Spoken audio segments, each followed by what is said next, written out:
right. So, in the interest of time, I just want to thank you all for joining us and welcome to our Live Well, Stay Healthy Wellness webinar series brought to you by the Department of Family and Community Health Sciences with Rutgers Cooperative Extension. My name is Rachel Tanzi. I am here in Monmouth County with the Department of Family and Community Health Sciences, or FCHS.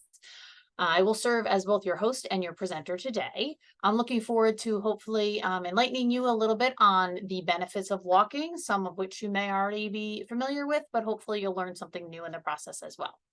So before we move on, I just wanted to go over a few things and our webinar logistics with you.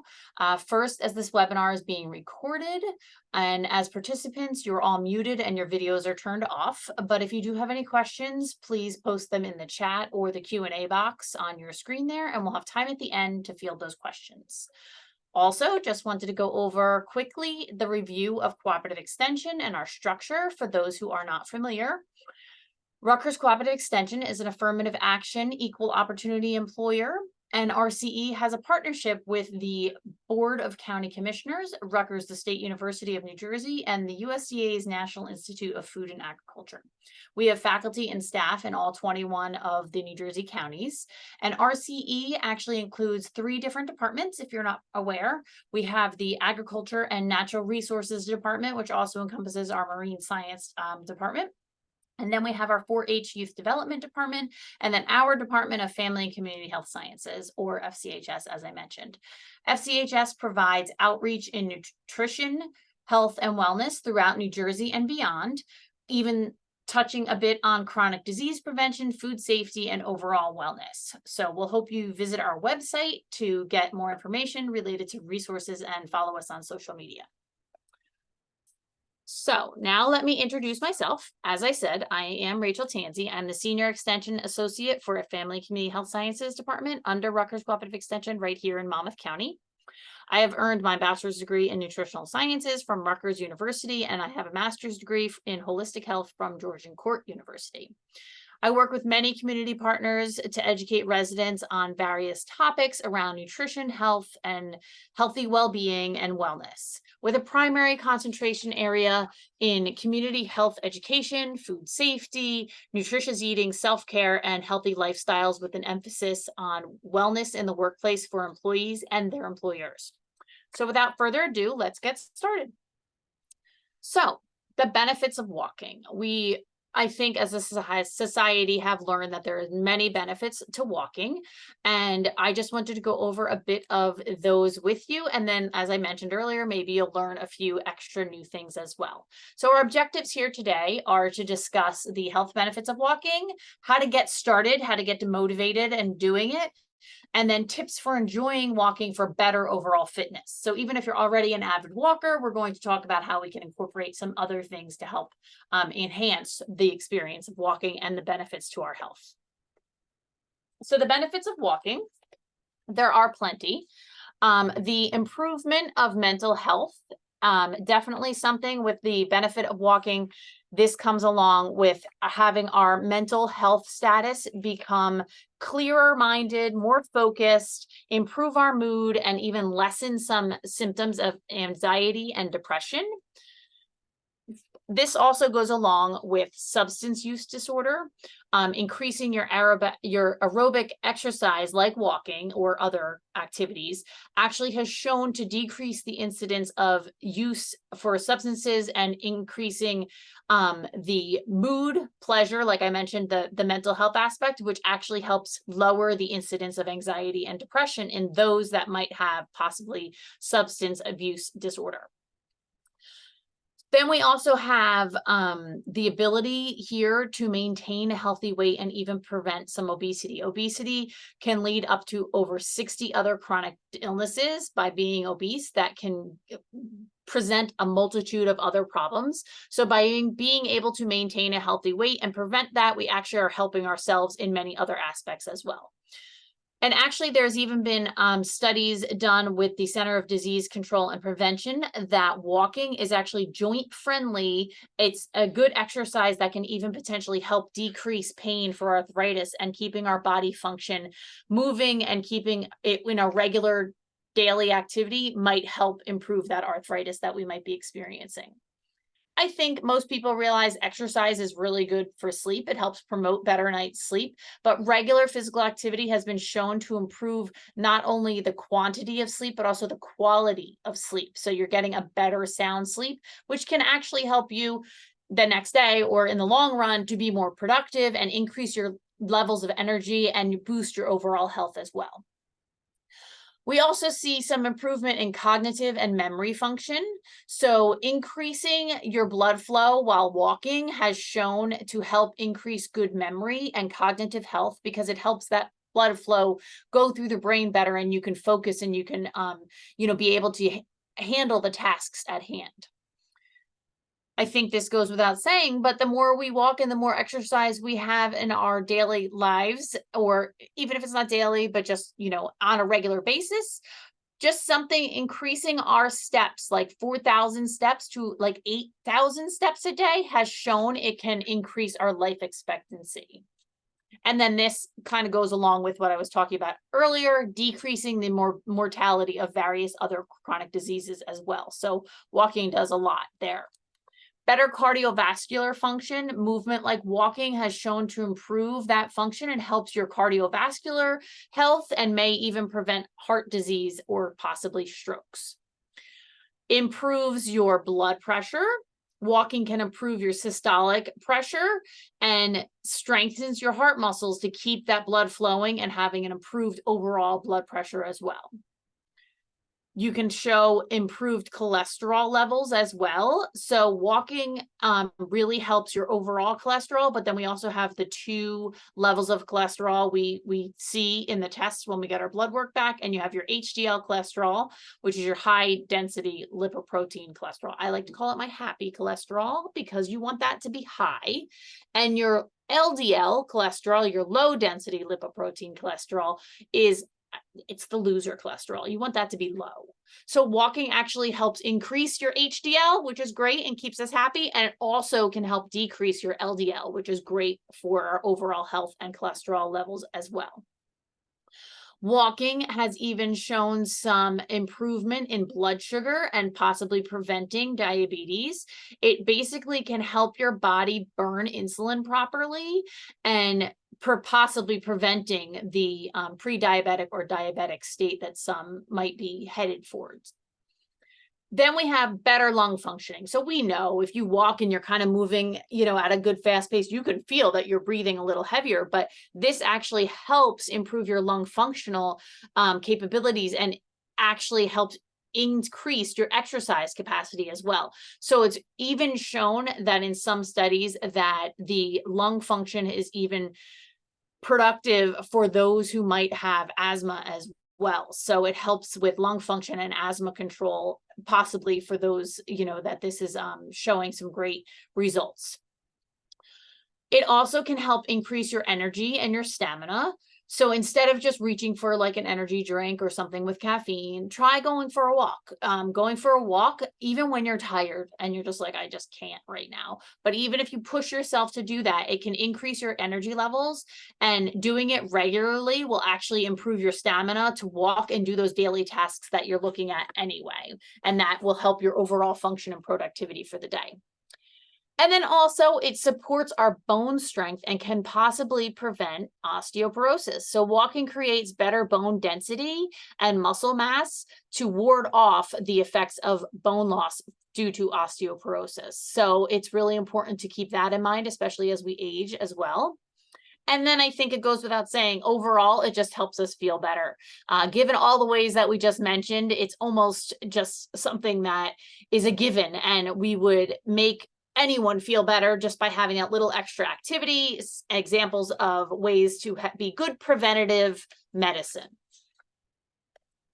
All right, so before you start any exercise routine, it's really important to make sure you consult with a physician, especially if there's any other ailments going on in your personal lives. But just really, walking is easy, walking is simple. There's really nothing that you need to have special, except it's important to make sure you have the proper shoes. We shouldn't be going out in like, a boot or, something with a hard sole or something like that. You want to have the proper shoes, possibly sneakers, the right balance of a sneaker. There are certain sneakers that are less good for our feet versus others, but that's really also depends on the person. You know, you need something that's comfortable and helps you feel appropriate where you're walking. You know, there are things like hiking boots. If you're going hiking, that might be the appropriate shoe at that point. But if you're just walking around the neighborhood, a good supportive sneaker is something that we're looking for here. And then also your attire, what you're wearing. If it's going to be weather appropriate, if it's going to be rainy, you might want a rain jacket. If it's going to be cold, make sure you have something to keep yourselves warm. If you start to warm up throughout the walk, maybe dress in layers, be able to take something off. And then again, vice versa in the summertime, having less, heat inducing clothing is good as well, because you do not want to overheat.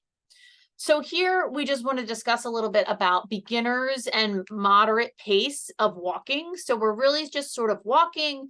We're able to keep maybe a conversation. We're going to get to that in a little bit, but we just sort of want to monitor. I would say if you're a beginner to this sort of, let's say, program of walking, which I mean, I think we all probably have done some sort of walking, but if you're going to make it a routine, you're going to make it part of your routine and a regimen that you want to make it, something that you're incorporating into your weekly activity.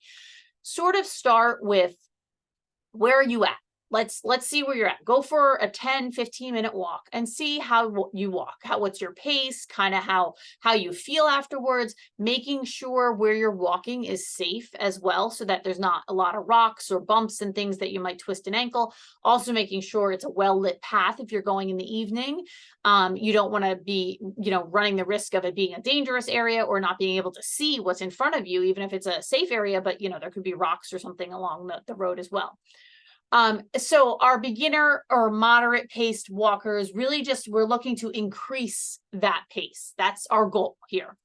Experienced walkers might be able to add like their arms and swing those, or increase the pace instead of, just changing their activity. So we're going to talk about different things that help us make our walking a little bit more effective and based on what each person's level is. So adding walking into your day at different times is also really great too. If it's a beautiful sunny day, like it seems to be today, get out there, seize the moment, be able to join in, and get the sunshine on your face, get some little extra vitamin D going there for you. It feels good, especially after the last couple of weeks of it being so rainy here.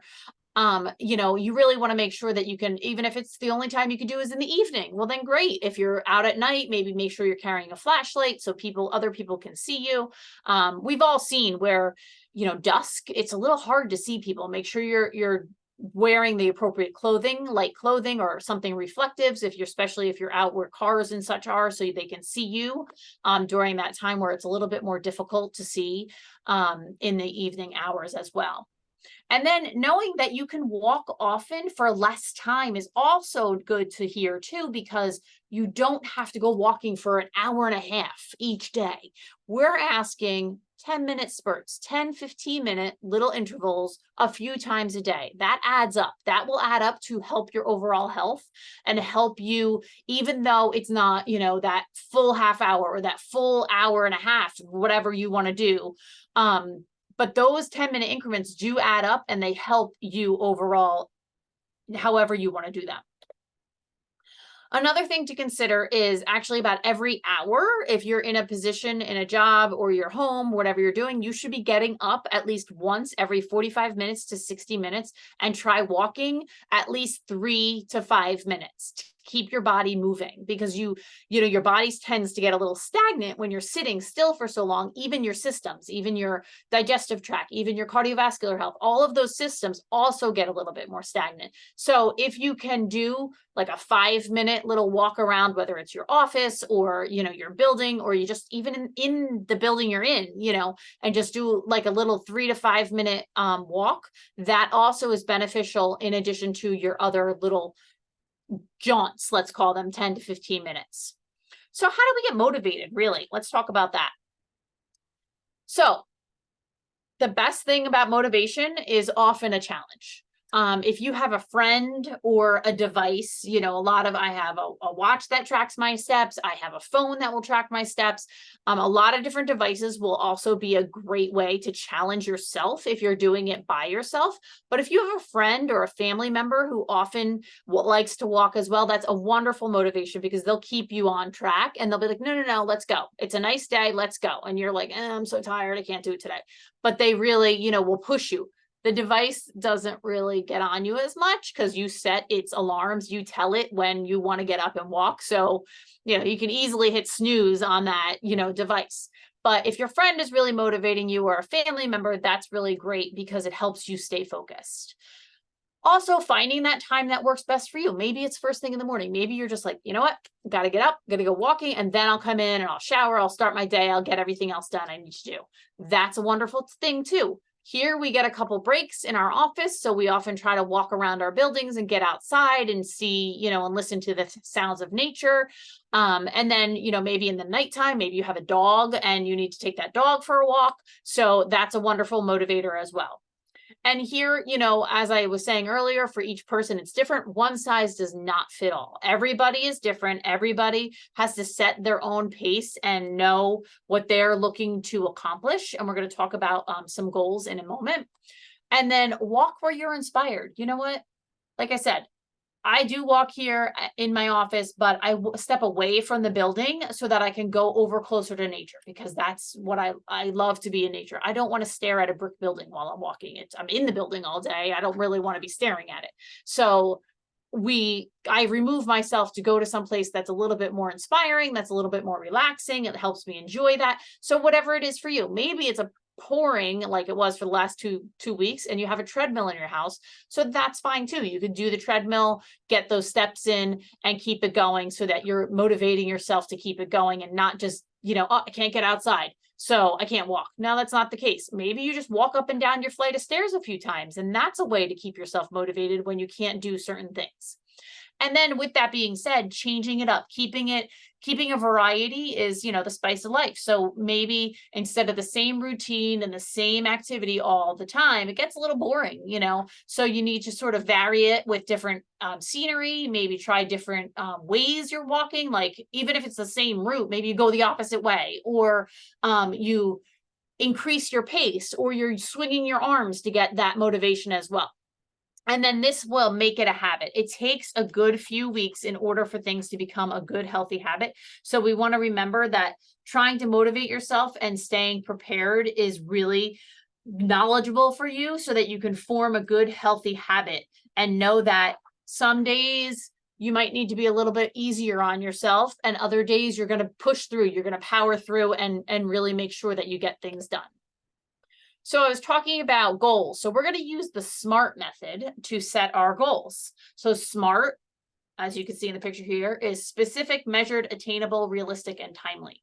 So we want our goals to be specific. So let's look at this picture. So this woman here, she was setting a specific goal. So she did some sort of walking activity, and it was a challenge where there's others there. So she's walking against others. And that's the challenge. So it's a very specific, you know, maybe she said, we could say here in November, I want to walk a 5K. And that's my goal. My specific goal is that 5K that's being done wherever it's done.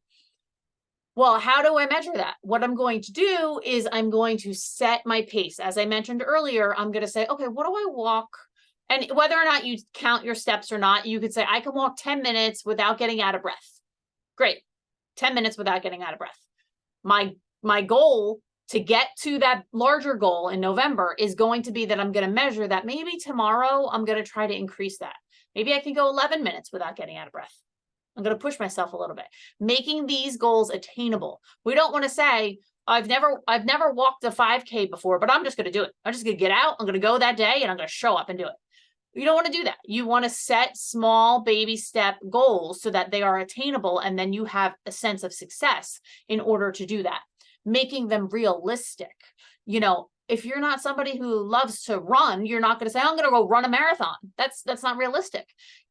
walking, a smaller, maybe you're going on, there's a lot of in October, a lot of like breast cancer walks and things like that. So maybe you're going to attend one of those. So you're going to set these smaller goals up until that day so that you're able to now, I can walk 20 minutes without getting out of breath. And then I just slow my pace a little bit, catch my breath, and then I can jump back up again to the higher pace, and then I'm good.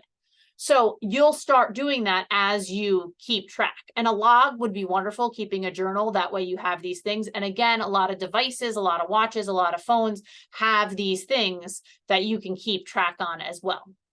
And then making them timely, obviously, you can do that in a couple different ways. You want to make sure even like you can do times of day. Maybe, you love an evening walk. The weather is just beautiful. It's getting to be those fall crisp air evenings. So that time of day is going to be your favorite. You don't want to go at 12 o'clock in the afternoon because a day like today, it was 85, 87 degrees.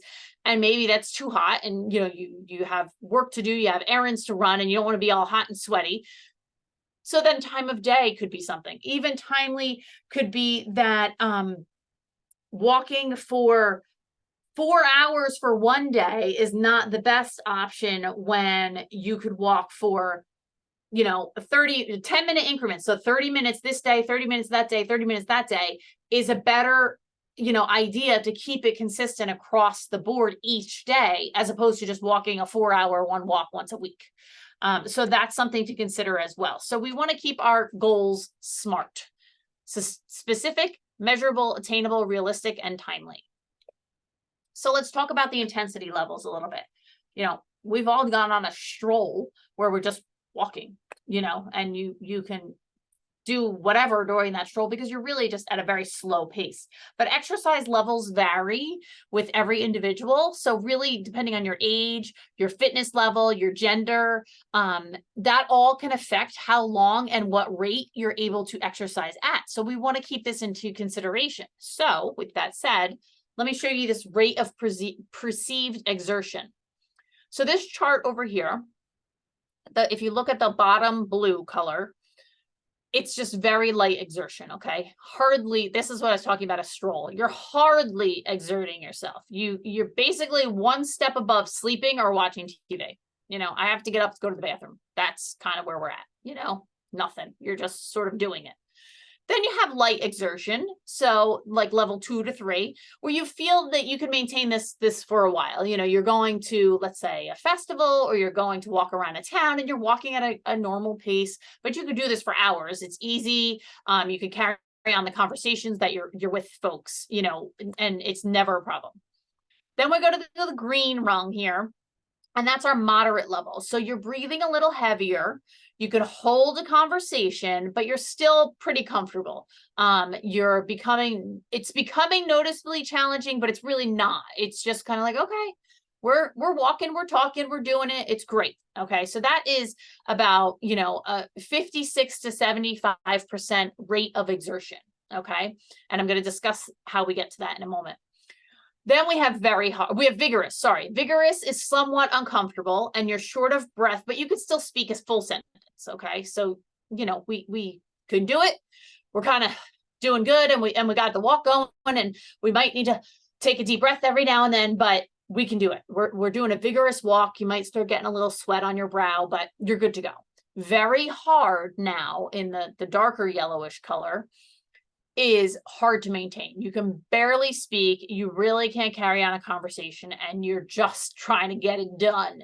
I mean, we've done some things where I start counting to myself, like if I can get up this hill in 10 seconds, and I just go 1, 2, 3, and like I can't talk to anybody who's around me. And we've done some hikes like that where I just have to get to my goal, which is at the top of the hill. And then I knew it like flattened off or whatever. And the extremely or maximum effort, very difficult, is where you really can't maintain it for more than a very short period of time. You're completely out of breath and you can't talk at all. That's your 100% max heart rate estimate. So with all that being said, there's ways you can do this calculation to figure out where you should be. Your perceived exertion rate is a simple equation where you would take the number 220 and subtract your age. So for example, down at the bottom here, you can see if someone was 43 years of age, 220 minus 43 is 177 for their heart rate. Okay. So you can do where you're finding your own heart rate. We're going to show you that in a moment. Or a lot of, like, my watch will do my heart rate for me, and I'll know where I'm at, what's my heart rate and what level of exertion I'm at. Okay. So there's, a lot to consider here. But these are the things where if you are someone who is starting at very light, where you really make no exertion, that's fine. We just want you to get up to light or moderate within, a sustainable, attainable type of time frame, so that you're increasing your heart rate. Because, when we increase our heart rate, we're increasing our heart health and our overall body health. That we want to make sure that we can do that and give ourselves that little bit of a push. I'm not asking you to go from light to maximum. I'm not asking that. I'm asking you to bring it up 1 or 2 levels, to go within the moderate to like vigorous levels. That's a great place to be at, to set your goals for. So with that being said, your target heart rate, as I was mentioning, that there's a picture there with a device that can tell you different heart rates. But the equation, let's say you're 60 years old, 220 minus 60 equals 160. Now your resting heart rate is not 160. It should not be anyway. We're going to go through how you can test your own heart rate, or like a device here can tell you. But there's even apps on phones that you can do where you put your finger on like the light, and it'll calculate your heart rate. So you have to find apps if that's something you're interested in. And this heart rate, your target heart rate while you're exerting yourself, should be 160 if you're 60 years of age. So how do we take our heart rate? You would stop exercise. You would be resting. Okay. You would put 2 fingers up against your neck, maybe at your wrist. You can even do it on your chest, where you can feel your pulse. Using your index finger and middle finger, so these 2, over an artery, and just pressing lightly. I don't want to speak while I do it, because then it takes away what I can feel. And you'll feel it. You might have to move it around a little bit, but you'll feel it. And what you do is you're going to count the beats for 60 seconds, or you could just do 30 seconds and then multiply it times 2. So I would have maybe a stopwatch or a watch if you had with a second hand, and do that. You can do 10 seconds and multiply times 6, whatever works. But we want it for 1 minute is essentially what we're trying to figure out, how many times. 30 seconds is probably a great estimate, because 10 could be thrown a little bit with whatever, you miscounted or something like that. So then you start the count on the beat, which is counted as 0. So it's like 0, 1, 2, 3, 4, however fast your heart is. And it might be a little less. Right now, my heart's probably a little bit more, a little faster, because I'm kind of talking fast and I'm kind of moving around, but it's still resting. I'm still resting. I'm seated position. Nothing's crossed. My legs aren't crossed or anything. And I'm still able to count my heart rate. So that's a good way to check your resting heart rate. Now, if I were 40 years old, which I'm not, but if I were, I would be shooting for 180 beats per minute, so BPM, while I am exercising. Now, I might not be able to get there right now. I might only be like at like 110. I'm like, okay, I'm a little out of breath. I can't do this, but I'm gonna try. And maybe after like 10 or 15 minutes, I say, that's it. I don't want to make it so that my body just is like, you're not doing that tomorrow. Forget it. I want to do it that if I can only get to 110, 120, and that's fine for today. And then maybe tomorrow it's the same. And maybe the next day it's the same. But then I'm going to push myself. Maybe after a week, I'm going to push myself, because maybe I haven't been very active, and I need to be more active, and I need to make sure that I'm getting the benefit of being active. We don't want to just go for a walk and just be like, yeah, I walked today. Well, what's the point if it's not giving you the health benefits? So we want to make sure that you're getting a little bit of health. So again, I'm not asking for my heart rate to go from 110, where I'm feeling completely out of breath, to 180 the next day.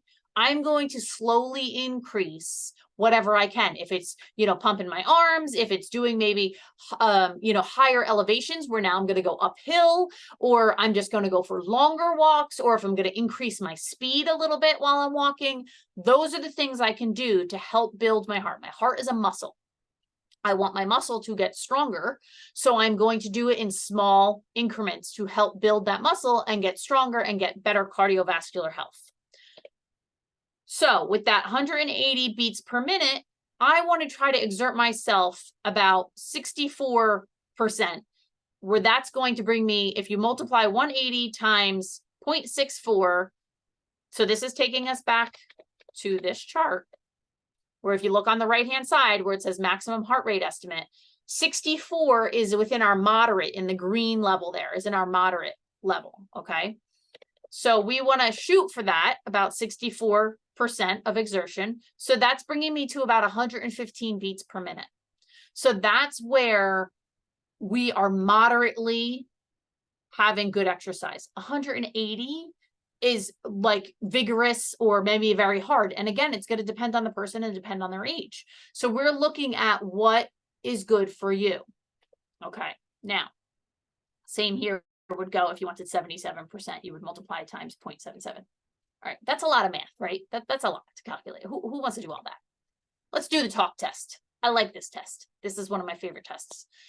Moderate level of exertion. I'm out with my friend, we're walking, we're talking, we can talk, but you know, we probably can't sing a song because we're walking at a pace. We're doing it. We're like, this is the why we're doing this together. I mean, we could clearly just call each other on the phone and talk, but we want to do something good for ourselves. We want to make sure that we're getting out there. It's a beautiful day. Let's get outside and walk together, go to, you know, whatever fun park we love. And we can walk and we can talk and we can carry on a conversation, but I probably can't sing a song because that would take a lot more effort for my lungs. And I'm not able to keep up with that. Now, I'm already at moderate, so I really want to step it up. I want to bring myself to a vigorous level. And you're only able to say a few of those words without pausing for a breath. So I'm talking a lot right now, and I don't necessarily have to pause for a breath other than just normal breathing. But if I were out there walking and I was very vigorous, I'd probably have to take a few deep breaths like that in order to say that I was getting myself into a vigorous state of exercise. So that's the talk test. I love the talk test. It's much easier. It's easier to comprehend. And we all can do the talk test without having all these gadgets and without stopping and counting and doing math and multiplication and all that. So that's where it's a nice, simple test. It's pretty accurate. You know, it may be a little bit off, but it's just, we're asking everyone to just increase a bit more of what they're already doing. So tips for enjoying your walking and overall fitness. Let's talk about that a little bit. There's a few more tips we can kind of look at here.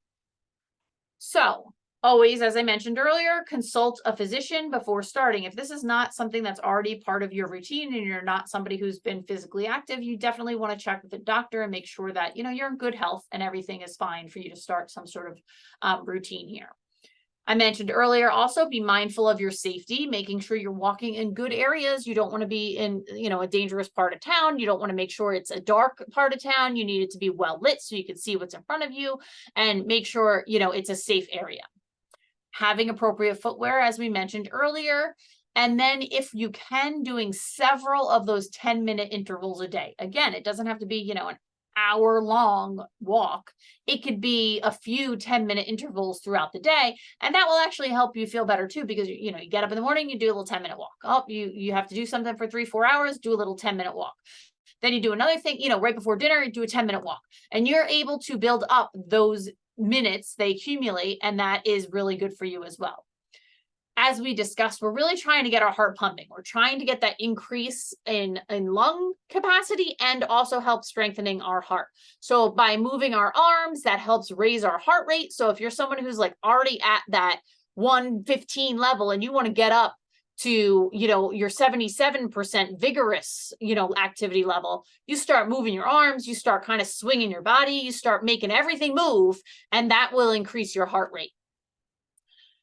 Try to break a sweat. Try to make sure, you know, you're kind of, oh, I'm a little sweaty. I need to make sure that I kind of gather myself and I'm able to be okay with that. Maybe one of your hands is carrying your water bottle, so you're staying hydrated. And if you need to take a quick sip because you're sort of, you know, sweating a bit much, especially in hotter weather as well. But even in the cooler months, you still very much might break a sweat because you're really exerting yourself and increasing your heart rate. So if you're looking for more intensity and trying to increase that heart rate, as I mentioned, try to walk a hill or two. And we're not talking mountains if that's not something you do. We're talking a hill, a little hill. Try to get yourself up it. If it's easy and no problem, try to do it at a faster pace, or try to find a larger hill and do, what you can there. Then be mindful of your form. It's important to make sure that you're walking with good form. If something's starting to hurt you, that's not good. We don't want to hurt, especially not while walking. It shouldn't hurt. It should be that you're able to, maybe sort of pay attention. Is my foot hurting? Is there something in my shoe? Maybe it's something simple like that. Maybe it's your gait. Your gait is off a little bit and you're kind of walking where you're rolling your foot or something like that. Well, I've even done it where terrain that wherever, even though it's a paved path, the path might be a little off, and then you sort of walk to kind of accommodate that. So that's something that, move over in the path or find a new path and make sure you're checking your form, because you don't want your back to hurt. You don't want your legs to hurt. You don't want things to hurt you while you're doing this. And then setting those goals, try to set maybe a step goal if you're counting your steps, or the minute goal, as we were talking about. If you could do 10 minutes, maybe try 15, maybe try 20. Or if you can still only do the 10 minutes, but you can get more steps within that 10 minutes or go further, within the 10 minutes, then that's a goal too. You don't have to have all these math calculations to know that you're doing better for yourself. Try to be sure you're warming yourself up, starting out slowly, and then you're giving yourself a chance to cool down as well. We don't want our muscles to go from, kind of cold, stagnant state to all of a sudden you're asking them to work full force. That's going to cause some injuries too, and you won't enjoy it. You won't have a fun time with it. And then being mindful of your nutrition is always key here, and your strength training too. Strength training also helps with our bones as well. And our nutrition is really the medicine we're feeding our body. So food is our medicine. And, I always like to tell people we wouldn't put, let's say, a soda beverage in our vehicle, in our car, and expect our car to run properly. It doesn't work that way. So this is our vehicle, and our body is our vehicle. And by putting in the proper foods and the proper, fuel that it needs, we will get the most benefit to our body as well. So making sure that our bodies are resilient, that, you have a party day and you eat kind of unhealthy, you're able to bounce back maybe the next day and get back on a healthy aspect of things. But it's important to make sure that we are eating healthfully most of the time to keep our bodies in optimal health. So stepping it up a bit and, just sort of, unfortunately, Americans lead the most sedentary lifestyles. We have a lot of jobs where we're sitting a lot. Not everyone, but, we do have a lot of time where we are not active. So we want to step it up. We want to see, maybe you're counting your steps. Maybe you just count them as you're walking. There's a lot of different devices out there that let you step. Now, you've heard the 10,000 step a day.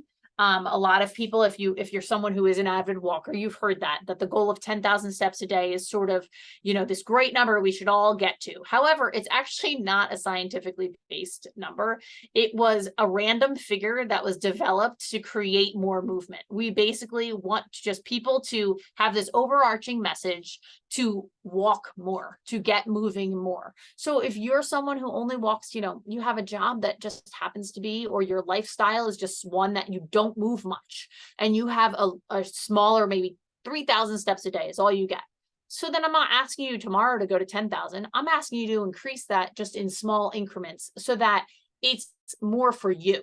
It doesn't have to be. If you're already at 10,000 and your job or your activities in your daily life are to be moving a lot, well, then we're going to increase past 10,000, because, basically we're asking everyone to just push themselves a little bit more to get a little bit more activity in their life and increase their steps that way.